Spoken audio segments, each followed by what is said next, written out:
네, 아는 기자 시작하겠습니다. 법조팀 김지윤 기자와 함께하겠습니다. 자, 김 기자, 내일 한덕수 총리 탄핵 심판 결론도 결론이겠지만 이 관심이 쏠리는 이유는 윤석열 대통령 탄핵 심판과 어느 정도 연관이 돼 있기 때문이겠죠?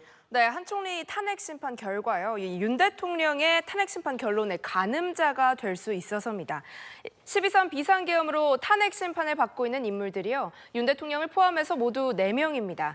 이 중에 한 총리 사건 제일 먼저 결론이 나오기 때문에 비상계엄에 대한 헌재의 첫 판단이 뭔지 엿볼 수 있습니다.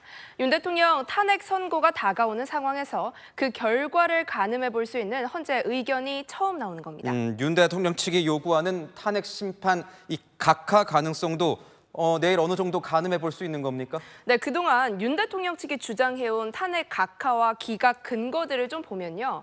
한 총리 탄핵 사건과도 일부가 겹칩니다. 하나씩 살펴보면요. 먼저 각하 주장의 근거 중 하나, 탄핵 사유에서 내란죄를 철회한 겁니다.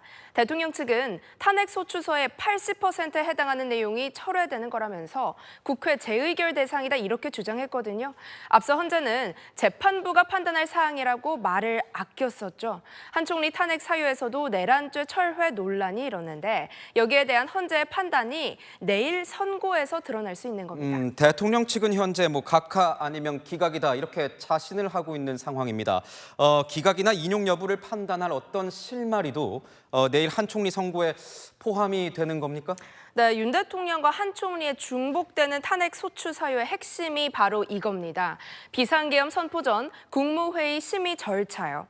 윤 대통령은 최종 변론 때 직접 국무회의를 할 게 아니었다면 국무위원들이 왜 대통령실에 왔겠나 이렇게 이야기하면서요. 계엄 선포는 국무회의 심의를 거친 적법행위였다고 주장했습니다.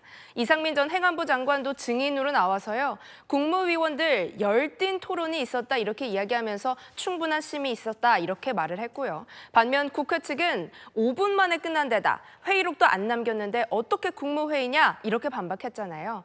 양측 입장이 팽팽히 맞서는 상황에서 헌재가 한 총리가 참석한 국무회의 적법했다고 보면 대통령 측에 크게 유리해지는 거고요. 반대로 허울뿐이었다 이렇게 보면 반대 상황이 되는 겁니다.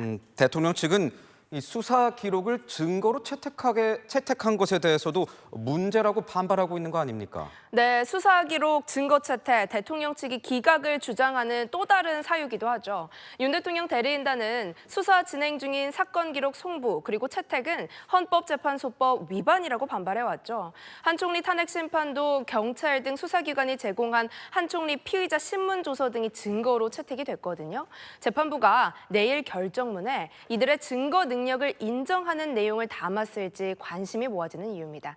특히 윤 대통령 탄핵 심판은요. 헌재 증인의 수사기관 진술과 심판정 증언이 다른 경우가 여러 번 있었잖아요. 만약 헌재가 이 수사 기록을 증거로 인정하지 않는다면 윤 대통령 사건 결론은 헌재 증언 중심으로 따지게 되기 때문에 대통령 측은 내일 헌재의 결정을 주시할 겁니다. 한 총리 탄핵이 각하나 이 기각이면 최상목 대행이 이 두 재판관 임명도 원천 무효다 이런 여권의 주장에 힘이 실릴지도 내일 알 수 있는 겁니까? 네, 맞습니다. 한 총리의 탄핵 사유 중에는요. 헌법재판관 임명을 안 했다 이 부분도 포함이 돼 있거든요. 헌재가 이 사유를 기각하면 최상목 대행의 조한창, 정계선 재판관 임명은 원천 무효고 두 사람이 참여한 윤 대통령 탄핵 심판의 절차적 정당성에 대한 의문은 더 커질 수 있습니다. 물론 변수는 있습니다. 헌재는 앞서 권한쟁의 심판에서 권한 대행의 임명권은 헌법상 의무라면서 미임명은 위법이라고 판단했거든요. 한 총리 선고 때 헌재가 한 총리의 재판관 미임명을 위헌, 위법이 아니거나 파면 사유가 아니라고 할지도 내일 선고의 관전 포인트입니다. 네, 잘 들었습니다. 지금까지 아는 기자 법조팀 김지윤 기자였습니다.